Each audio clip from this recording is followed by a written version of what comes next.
Paper dosa म्हणलं की तो त्याच्या नावाप्रमाणे पातळ आणि कुरकुरीत असायला हवा. पण आपण हे असे डोसे तयार करण्यासाठी खरं तर नॉनस्टिक तव्याचा वापर करतो. कारण कास्ट आयर्न किंवा बिडाच्या तव्यावर आपण जेव्हा डोसे करायला जातो त्यावेळेस ते मात्र हमखास चिकटतात.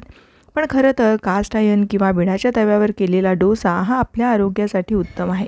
हे असे जरासुद्धा न चिकटणारे हे डोसे तयार करण्यासाठी मी कोणता कास्ट आयर्नचा तवा वापरते याबद्दलचं माझं प्रामाणिक मत तुम्हाला मी सांगणार आहे. नमस्कार, मी प्रिया. तुमच्या सगळ्यांचं खूप खूप मनापासून स्वागत. इथे मी हा बिडाचा म्हणजेच कास्ट आयर्नचा तवा ऑनलाईन मागवलेला आहे. हा मी इंडस व्हॅली या कंपनीचा तवा मागवला आहे. या तव्याबरोबर मला हे उलथणंसुद्धा फ्री मिळालं आहे. त्याचबरोबर ही माहिती पुस्तिका एक मिळालेली आहे. यावर हा तवा वापरण्या अगोदर काय काय यावर प्रक्रिया करायची ते सांगितलं आहे. सर्वप्रथम स्वच्छ साबणाने हा तवा घासून घ्यायचा, त्यानंतर स्वच्छ धुवून आणि पुसून घ्यायचा आहे. त्यानंतर यावर तेल घालून चांगलं गरम करायचं आणि मग हा तवा वापरासाठी योग्य होतो. हा तवा प्री सीझन्ड आहे, म्हणजे आधीच यावर सगळी प्रक्रिया केली आहे, त्यामुळे लगेच वापरासाठी हा तवा योग्य होतो. हा तवा बिडाचा आहे, म्हणजेच कास्ट आयर्नचा आहे, त्यामुळे हा टॉक्सिन फ्री आहे. म्हणूनच हे तवे आपल्या आरोग्यासाठी उत्तम असतात. ह्या खालच्या बाजूने हा तवा अगदी प्लेन आहे, तसंच याला हँडलसुद्धा दिलेलं आहे, त्यामुळे हा तवा उचलणं किंवा हाताळणं अगदी सोयीचं होतं.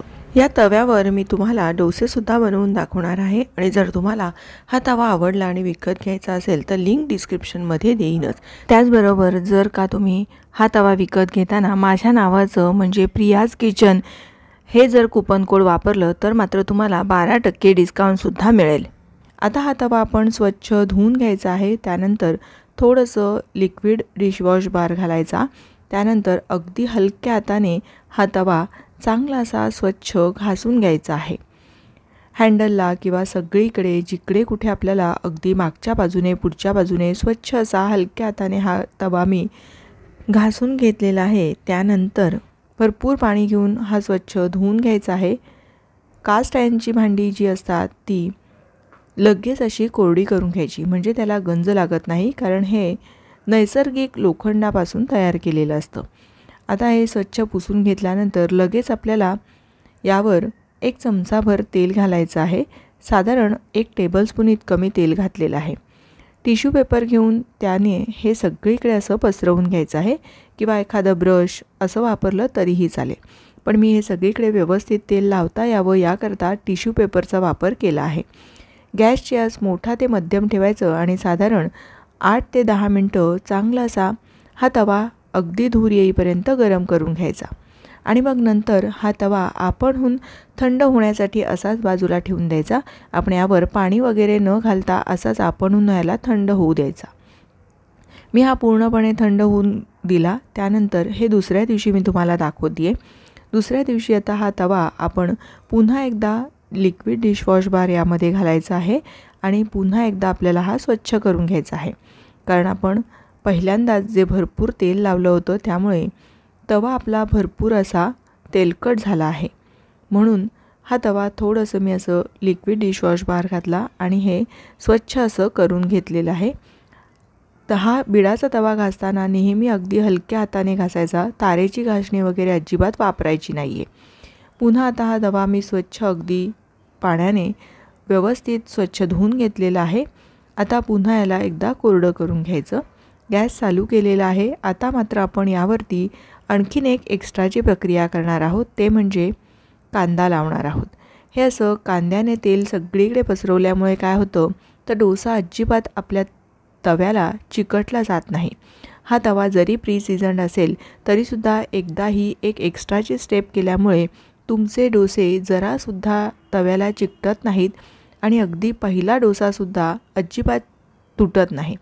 आता हा कांद्याचा सरफेस जो आहे तो अगदी काळसर म्हणजे करपेपर्यंत आपण हे असं चांगलं ह्याला तेल लावून घेणार आहोत. अगदी बघा भरपूर असं धूर यायला लागलेलं आहे. कडेने सुद्धा जिकडे कडा आहे तिथे सुद्धा कांद्याने हे असं तेल लावून घ्यायचं. या तव्याला असलेल्या या हँडलमुळे हा तवा आपल्याला हाताळणं सोयीचं होतं. कांद्याचा सरफेससुद्धा अगदी काळसर झालेला आहे आता मी गॅस बंद करणार आहे आणि हा तवा पुन्हा आपणहून थंड होण्यासाठी एक 2-3 तास तरी बाजूला ठेवून देऊया।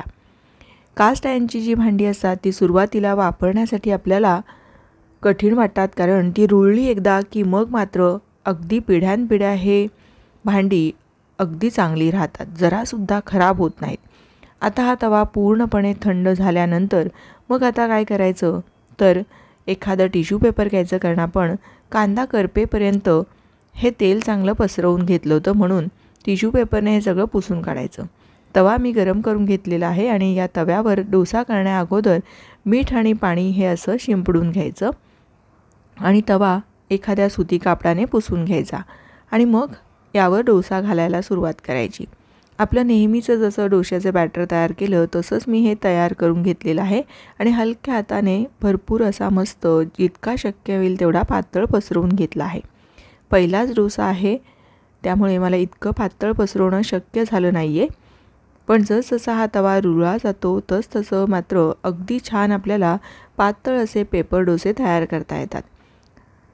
आता यावर थोडंसं तेल घातलेलं आहे, पहिलाच डोसा असल्यामुळे थोडं तेल घातलं। बघा या तव्याला हँडल असल्यामुळे मी हा तवा सहज असा हलवू शकते, कडेपर्यंत आपल्या गॅसची आत जात नाही, त्यामुळे तवा हलवून अगदी कडेपर्यंत मी छान असा डोसा शेकवून घेतला। बघा पहिला डोसा असताना सुद्धा हा जरासुद्धा तव्याला चिकटला नाही आणि इतका छान मस्त असा बनवून तयार झालेला आहे। आता आपण याच पद्धतीने आणखीन दुसरासुद्धा डोसा यावर तयार करून पाहू। दुसरा डोसा करण्या अगोदर अगदी थेंबभर तेल लावायचं आहे, फार तेल मात्र लावायचं नाही। एकदा हा डोसाचा तवा तयार झाला की मग मात्र अगदी छान असा नॉनस्टिकसारखं हे काम करतो। आता दुसरा डोसा बघा आपल्याला अगदी छान पातळ पसरवता येईल। पहा आधीच्या डोशापेक्षा हा आपला दुसरा डोसा छान असा पातळ पसरवून तयार झाला आहे।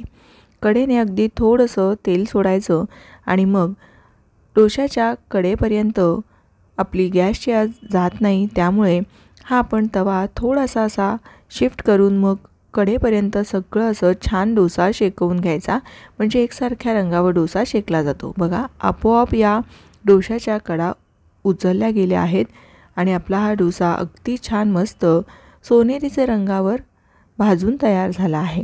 अगदी छान कुरकुरीत हा डोसा तयार झालेला आहे। याचं टेक्स्चर बघा आणि डोसासुद्धा अगदी छान मस्त पातळ असा बनवून तयार झाला आहे।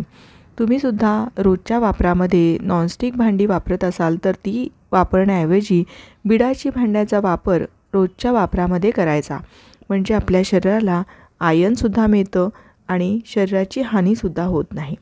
तुम्हाला जर हा तवा घ्यायचा असेल तर लिंक डिस्क्रिप्शनमध्ये दिलेली आहे।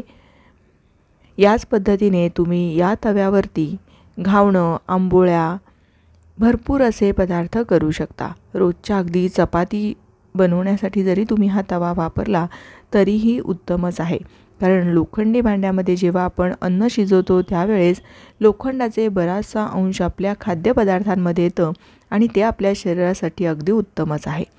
या इंडस व्हॅलीच्या तव्याचं माझा अनुभव अगदी छान आहे, कारण माझा पहिलासुद्धा डोसा जरासुद्धा या तव्याला चिकटला नाही। त्यामुळे मी म्हणेन की हा जर तुम्हाला तवा घ्यायचा असेल तर नक्की घ्या। अगदी खात्रीने सांगते की डोसे जरासुद्धा तव्याला चिकटत नाहीत। फक्त सुरुवातीचे डोसे काहीसे तितके छान होत नाहीत, पण रोज रोज वापराने तुमचे हे डोसे अगदी छान तयार होतील।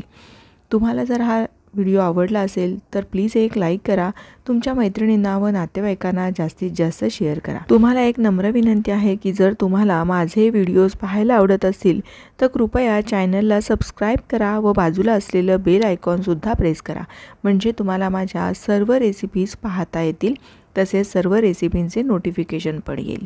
पुन्हा लवकरच भेटूया अशाच एखाद्या छानशा आणि उपयुक्त रेसिपीसह। धन्यवाद।